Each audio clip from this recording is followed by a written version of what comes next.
네, 안녕하세요. 네, 오늘은 제가 궁금한 게 우리 주변에 이런 사람들 되게 많은 것 같아요.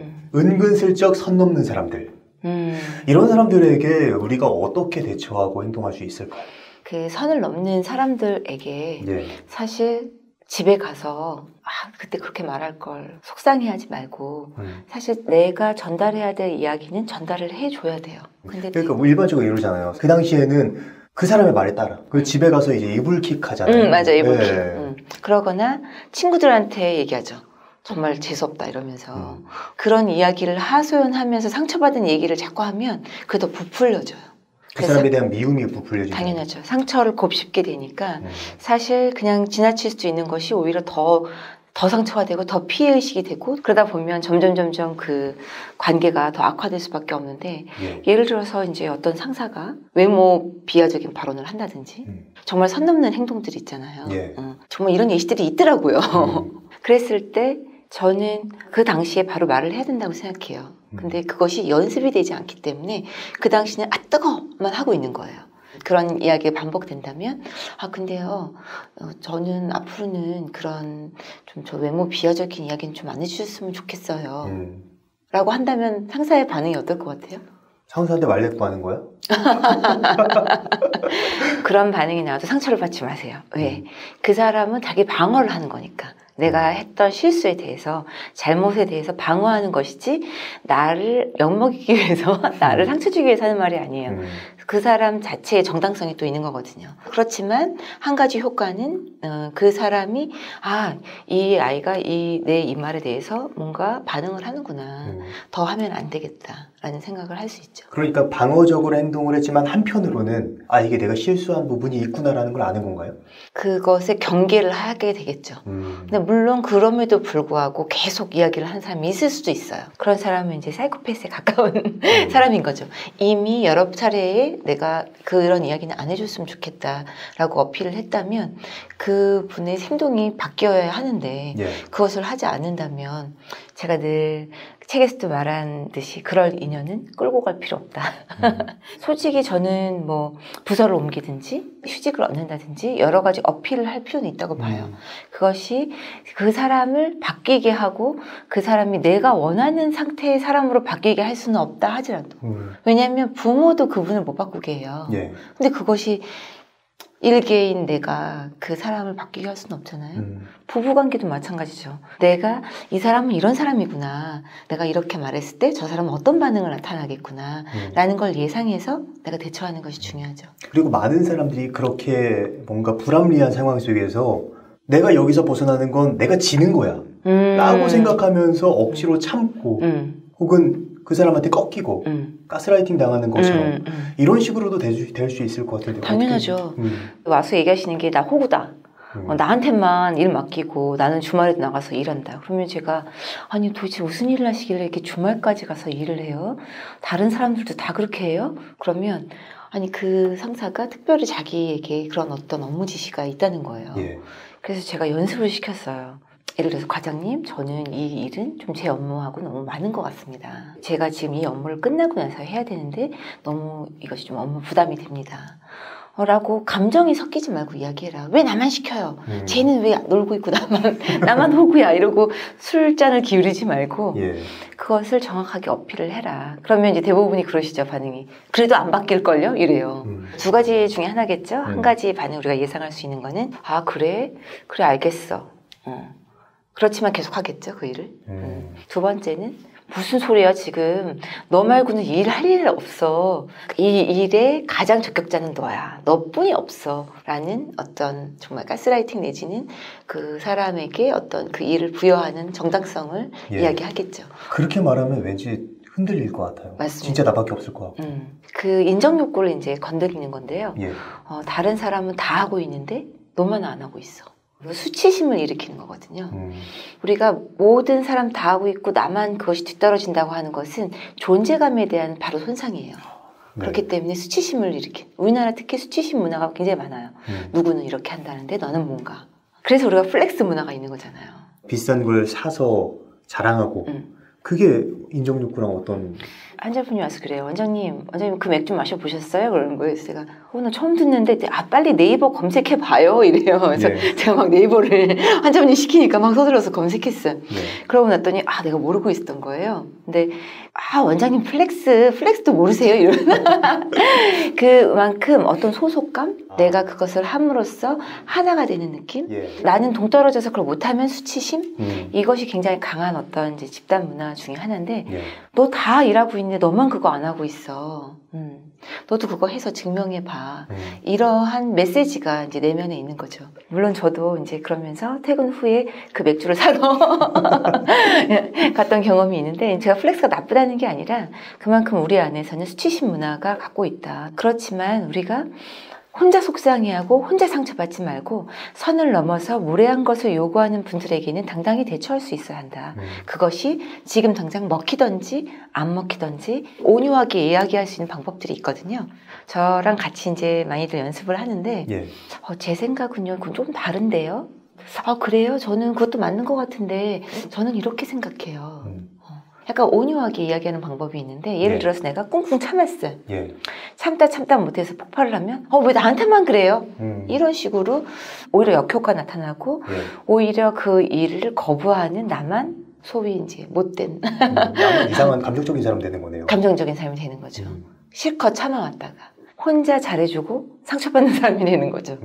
그래서 저는 필요할 때는 자기 주장 연습을 해라. 예. 그것이 즉각적으로 떠오르지 않는다면 몇 가지 이 미사 용어들을 늘 외우고 있어서 아니야 난 이렇게 생각해. 심지어 친구들 사이에서도 그래요. 다들 뭐 이렇게 하자 막 이러는데 본인 혼자 그렇게 생각 안 해요. 근데 그거를 그냥 따라해. 그러면 애들은 내가 그걸 원하는 줄 알아요. 왜냐면 말을 하지 않았기 때문에.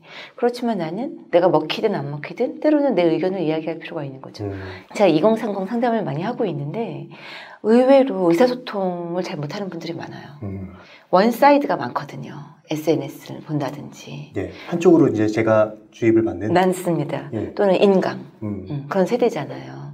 인간 대 인간 내 주장, 내 감정을 표현하는 걸 잘 연습할 기회가 없어요. 그래서 제가 지금 너가 느끼고 있는 감정이 뭐니 하면 대부분 2030들이 하시는 말이 모르겠어요.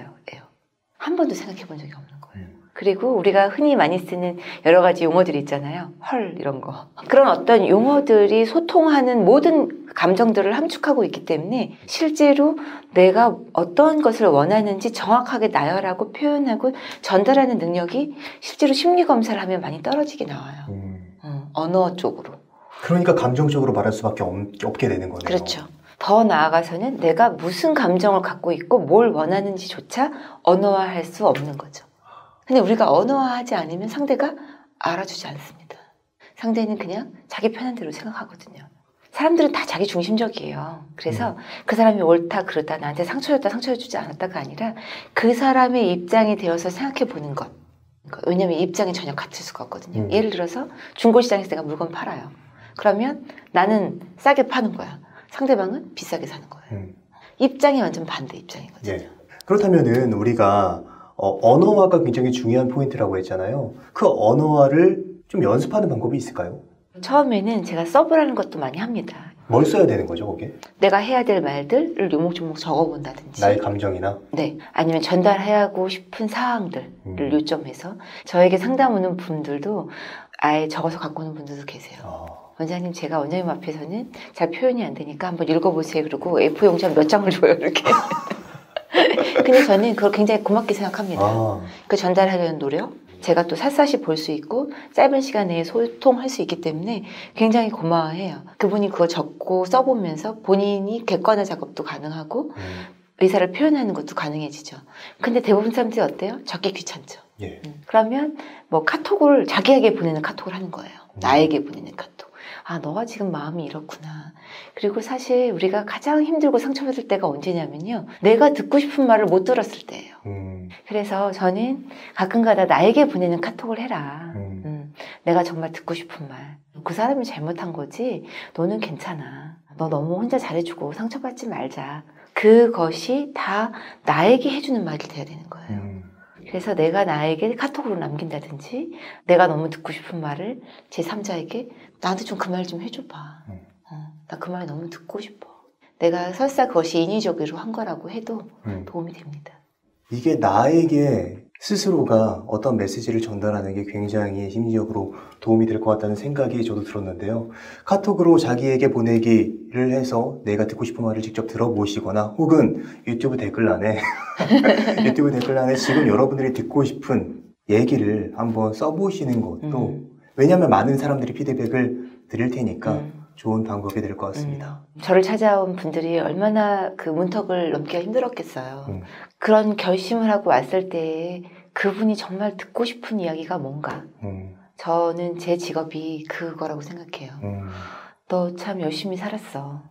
그동안 산 거 다 헛거 아니야. 자기 편을 들어주는 거. 그러니까 사실 별거 없거든요. 근데 우리가 참 그런 마음들에 고파하는 것 같아요. 여러분들 다 상처를 안 받고 살 수 없는 상황이에요. 요즘같이 편가르기가 확산된 거는 참 없는 것 같아요. 제가 20년 동안 상담하면서 내 생각은 옳고 저 사람은 틀렸어. 이런 사고방식인데 극단적인 양극단의 생각들을 참 많이 갖고 있거든요. 좀 상처를 덜 받으려면 그 극단적인 생각 말고 좀 그냥 회색 분자가 돼보자. 뭐 그럴 수도 있지. 그럭저럭 이러면 어때? 이럴 수도 있지 저럴 수도 있지. 뭐 사람이 다 그렇지 뭐. 저에게는 굉장히 도움이 많이 됐어요. 그러기 위해선 상대방이 왜 저렇게 생각할까라는 생각을 한번 해보면 조금은 그래도 뭔가 회색 분자에 가까워질 수 있지 않을까. 그렇죠. 폭이 좀 더 넓어지는 거죠. 이 스펙트럼부터 저 끝까지의 많은 생각들을 갖고 있는데 나와 생각이 다르다는 게 화가 나고 내 생각을 주입하는 어떤 폭력을 행사하는 게 아니라 그게 바로 이제 선을 넘는다는 거거든요. 아, 나는 이렇게 생각하고 쟤는 저렇게 생각하는구나. 그것이 세대 차이가 났던 여러 가지 백그라운드가 다르던 사람 생각이 다 다르거든요. 근데 우리는 어떻게 생각해요? 나와 같은 생각을 하길 바라요. 그래서 정신과에서 말하는 가장 큰 성숙의 척도는 상대방의 입장이 되어보는 것. 굉장히 어렵지만 굉장히 필요한 하나의 마음가짐이 아닐까라는 생각이 드네요. 그렇다면은 우리가 인간관계를 맺을 때 무조건 그 사람의 입장에서만 생각하고 막 나한테 무례하게 대해도 계속 끌고 가야 되는 건 아니라고 생각하는데 어떻게 생각하시나요? 사실 제가 지금까지 솔루션을 말씀드렸지만 이런 분들 계실 거예요. 그렇게 얘기하고 먹히면 정말 다행이지. 그렇죠? 저도 이제 최소한의 예방책을 말씀드린 거고 사실 우리 삶들이 그렇게 만만치가 않죠. 그래서 정말 돌아오는 게 상처뿐이라면 그런 인연은 끌고 갈 필요 없다. 때로는 우리 사회적 거리두기 하는 것처럼 때로는 어떤 사람과 물리적, 심리적 거리두기가 필요하다. 그렇다면은 그 마지노선이 있을까요? 거리를 둬야 되는 이 사람은 내가 이제 끌고 가지 못할 사람이다 라고 정하는 마지노선. 저는 그것이 가족이라고 할지라도 때로는 필요하다면 심리적, 물리적 거리두기가 꼭 있어야 된다고 생각해요. 왜냐하면 그 상황을 객관적으로 생각해 볼 수 있고 또 모든 것들은 사실 그 사람의 상태의 타이밍이에요. 내가 알지 못하는 저 사람의 상태가 있단 말이죠. 그것은 시간이 지나면서 변화되는 변동 가능성이 있는 주식과 같이 변동 가능성이 있기 때문에 그 타이밍, 그 인연이 안 맞는 거기 때문에 저는 그 시기에는 좀 물리적 거리두기를 해라.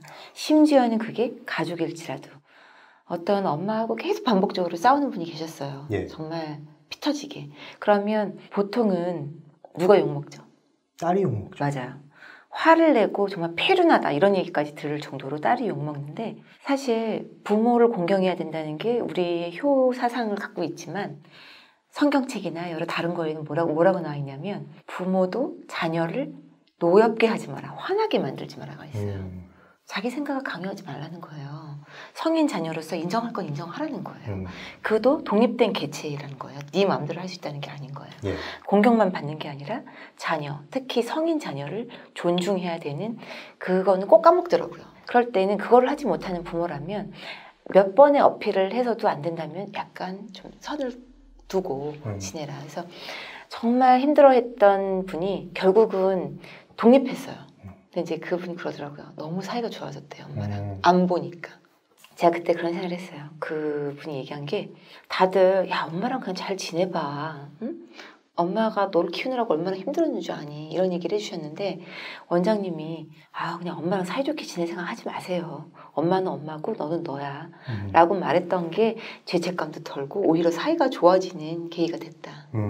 이게 일반적으로 생각할 때 잘 지내는 거 아니면 손절 이렇게 생각하는 사람들이 많이 있잖아요. 그런데 그게 아니라 잠깐 거리를 두고 좀 상한가를 치거나 올라갔을 때 주식이 올라가는 것처럼 올라갔을 때 그때 다시 그 사람과 컨택을 해서 인연을 맺는다면 또 전혀 다른 결과가 나타날 수도 있다는. 그럼요. 그리고 이제 떨어지면 줍줍. 그때 다시 관계를 회복할 수 있대. 참 힘들어요. 인간관계라는 게. 근데 단단한 마음과 단단한 자존감을 가지고 있다면 생각의 백신을 맞아야 된다고 생각해요. 제가 환자분들한테 아주 알기 쉽게 얘기하는 게 내가 일할 때 80%만 일해라. 너무 100%, 120% 잘하려고 막 애쓰지 마라. 다 80%만 하면 내가 덜 억울하고 덜 상처받는다. 그래서 저도 늘 생각해요. 오늘 노심 인터뷰 80%만 준비해야겠다. 너무 열심히 준비하지 말자. 그 다음에 50%의 사람만 나를 좋아해도 된다. 회사나 가족이나 50%도 성공이거든요. 댓글이나 이런 것도 50%만 상처받지 말자. 구독도 50%만. 50%만.